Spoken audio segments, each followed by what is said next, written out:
ఆయన ఏమైతే ఆలోచించి వాళ్ళ కుమార్తెలకి ఈశ్వరి ఈశ్వరి ఈశ్వరి అని శక్తి స్వరూపాలుగా పేర్లు పెట్టారో, ఆ శక్తి స్వరూపాలు అంటే నిన్న కాక మొన్న నేను వేసిన ఒక పాంప్లెట్, అంటే వీళ్ళు మా స్పెషల్ ఆస్పిషియస్ గెస్ట్స్ అతిథులు అని నేను ఏదైతే ఒక పాంప్లెట్ వేశానో, ఆస్పిషియస్ గెస్ట్స్ అని వేశానో, అక్కడ అది నేను చూసుకుంటే నాకే ఆశ్చర్యం వేసింది ఆ డిజైన్.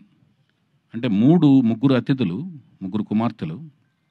ఆ ముగ్గురు కుమార్తెలు ముగ్గురు ఒక సైంటిస్టులు అనమాట, మహిళా సైంటిస్టులు ముగ్గురు. ఆ మెమోరియల్ ఎలా అనిపించిందంటే నాకు శ్రీహరికోటలో లాంచింగ్ ప్యాడ్ లాగా అనిపించింది. రాకెట్లను లాంచింగ్ చేసి ఒక లాంచింగ్ ప్యాడ్ లాగా అనిపించింది. ఆ లాంచింగ్ ప్యాడ్లోంచి ఒక రాకెట్ని, ఒక మిసైల్ని, ఒక స్టడ్ని స్టార్స్ కేటగిరీలోకి లాంచ్ అయిపోయే ఇందుకు వచ్చి సైంటిస్టులు ముగ్గురు పూనుకుని, ఒక మహిళా సైంటిస్టులు పూనుకుని లాంచ్ అయిపోతున్నారు అన్నట్టుగా నాకు డిజైన్ చేసిన తర్వాత అనిపించింది, డిజైన్ చేయించుకున్న తర్వాత అనిపించింది. ఆ మిసైల్ మరెవరో కాదు, ఆ స్టడ్ మరెవరో కాదు, ఫ్యూచర్లో ఆ స్టార్స్ కేటగిరీలోకి అద్భుతమైన రేంజ్లోకి వెళ్ళబోయే స్టార్ ఎన్టీఆర్, మా ఎన్టీఆర్ అని అనిపించింది. నాకు అది గర్వకారణంగా అనిపించింది. అది భవిష్యత్తులో జరగబోతుందని నాకు అనిపిస్తుంది, ఇన్స్టిట్యూషన్ అనిపిస్తుంది. ఇదంతా ఎందుకు అనిపిస్తుంది అంటే దానికి విశేషమైన కృషి విశిష్టమైన కృషి, కావాల్సినంత కసి తనలో ఉన్నట్టుగా నాకు అనిపించింది. దానికి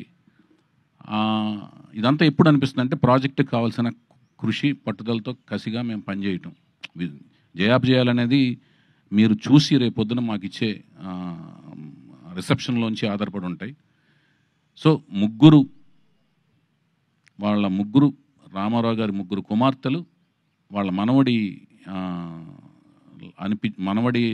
రూపంలో ఉన్న మళ్ళీ ఎన్టీఆర్ పేరుతో ఉన్న అబ్బాయిని, వాళ్ళ నాన్నగారి పేరుతో ఉన్న అబ్బాయిని, మనవడి రూపంలో ఉన్న అబ్బాయిని వాళ్ళ చేతుల మీదుగా వెండితెర ప్రపంచానికి ఆయన యొక్క మెమోరియల్ ప్లేస్లోంచి పరిచయం చేయటం అనే ఒక అపురూపమైన ఘట్టంలో, ఆయన వీరాభిమాని అయిన నేను దర్శకత్వం వహించే ఒక అపురూపమైన ఘట్టంలో నా భార్య స్నేహితులైన అమెరికా ఫ్రెండ్స్ రమేష్ అత్తిలి గారు నాయకత్వంలోని ఫ్రెండ్స్ అందరూ భాగస్వామ్యం అయ్యి, మళ్ళీ నా భార్య నిర్మాతగా వాళ్ళందరూ కలిసి ప్రొడ్యూస్ చేసే, ఒక మహిళలందరూ కలిసి చేసే కార్యక్రమంలో భాగస్వామ్యం అవ్వటం అనేది ఒక గొప్ప మరుపురాని ఘట్టం.